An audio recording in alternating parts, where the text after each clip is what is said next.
Bridge હોય, બજાર હોય, જે હોય પાણી પાણી છે। સુરતમાં વરસાદનો કહેર હજુ પણ યથાવત છે। શહેર હોય કે ગ્રામીણ વિસ્તાર, ચારે તરફ માત્ર પાણી જ પાણી છે। નદીઓ બે કાંઠે વહી રહી છે, બ્રિજ ડૂબી ગયા છે, મંદિરોમાં પાણી ઘૂસી ગયું છે, બજારો પાણીમાં ગરકાવ છે। હજારો લોકો હજુ પણ મુશ્કેલીનો સામનો કરી રહ્યા છે। સુરતમાંથી પૂરની વિકટ સ્થિતિમાં શું મુશ્કેલરૂપ સ્થિતિ બની રહી છે, આવું જોઈએ, જાણીએ, સમજીએ।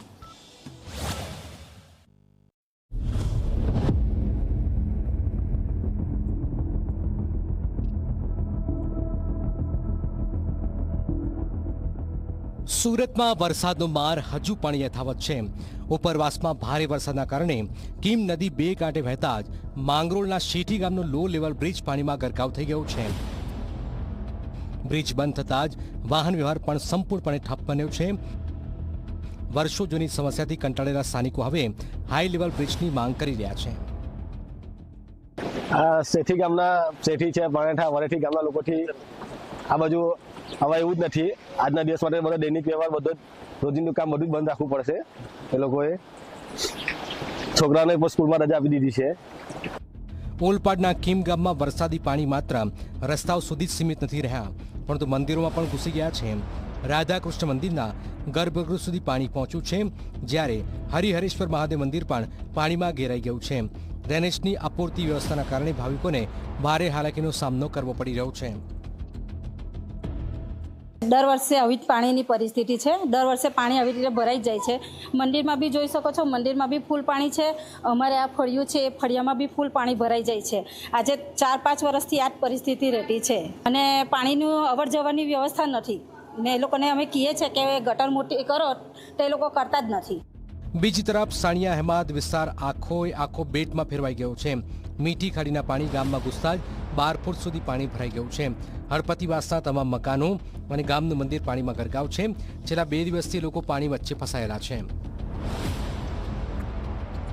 ગ્રાઉન્ડ ઝીરો ઝી 24 કલાકની ટીમ સુરતના સાણિયા અહેમદ ગામમાં પહોંચી છે, જ્યાં અંદાજિત 12 થી 15 ફૂટ જેટલા જે પાણી છે તે પાણી ભરાઈ ગયા છે। અને આપ જોઈ શકો છો, જે નીચાણવાળા જે ઘરો છે તે ઘરોમાં પાણી ભરાઈ ગયા છે અને જે બાળકો છે તે બાળકો આ રીતે જે પાણી છે તે પાણી સાથે મસ્તી કરતા નજરે પડી રહ્યા છે। આવનારા સમયમાં રેડ એલર્ટ આપવામાં આવ્યું છે, ત્યારે તંત્રને સ્ટેન્ડ બાય રહેવા માટે આદેશ કરવામાં આવ્યો છે।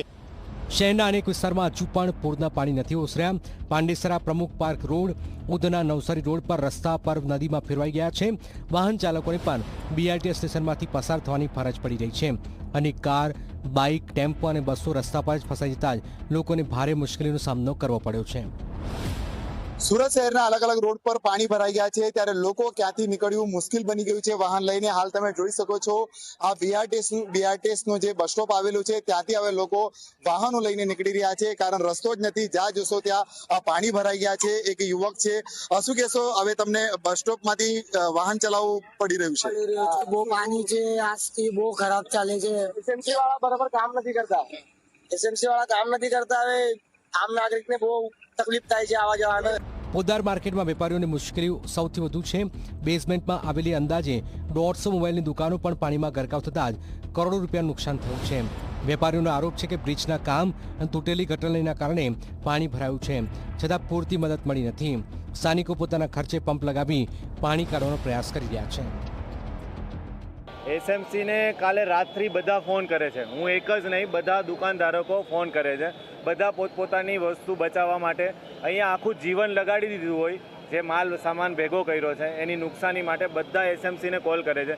એસએમસીમાંથી અમને એવા જવાબ મળ્યા છે કે એ અમારું કામ નથી, પાણી તમારે તમારી જાતે જ કાઢવું પડશે। અમારે જે મલ્ટીમીડિયા હબ બને છે, તો અમારી સામેની એક્ઝેક્ટ સિટકો કરીને ત્યાં બ્રિજ બને છે।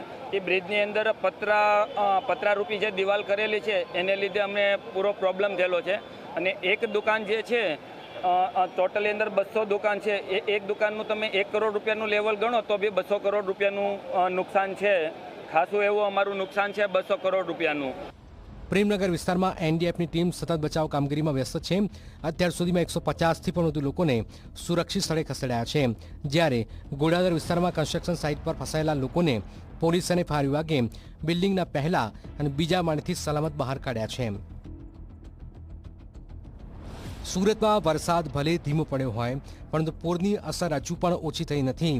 અનેક વિસ્તારમાં જનજીવન ખોરવાયું છે, વેપારોને કરોડો નુકસાન થયું છે અને લોકો હજુ પણ રાહતની રાહ જોઈ રહ્યા છે. હવે સૌની નજર વરસાદ થમવા અને પાણી ઝડપથી ઓસરવા પર ટકેલી છે.